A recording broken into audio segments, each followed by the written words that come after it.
গুরুমা, আমি কি বসতে পারি? কি হয়েছে বলরাম?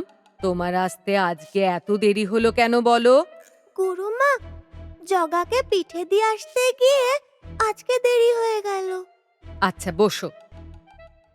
বলরাম, তুই যে বলিস জগা তোর সখা, তাহলে সখাকে কেউ পুজো করে নাকি? তুই কি আবার তার সাথে বড় মন্দিরে থাকার পরিকল্পনা করছিস?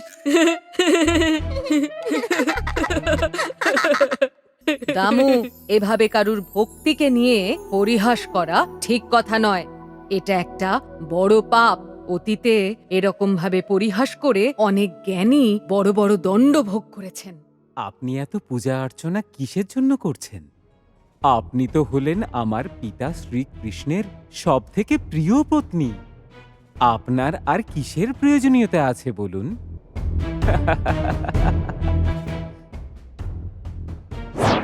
শাম্বর মুখে এই ধরনের কথা শুনে রুক্মিণীর মনে খুব কষ্ট হয়। আর এই কথা তিনি দুর্বাসা মুনিকে জানান। দুর্বাসা মুনি এই কথা শুনে, কি বললে? সেই দুর্বৃত্তের এত সাহস, এত অহংকার! গুরু লঘু সে কিছুই মানে না। ঠিক আছে, তাকে আমি অভিশাপ দিচ্ছি, সে কুষ্ঠ ব্যাধিতে আক্রান্ত হবে।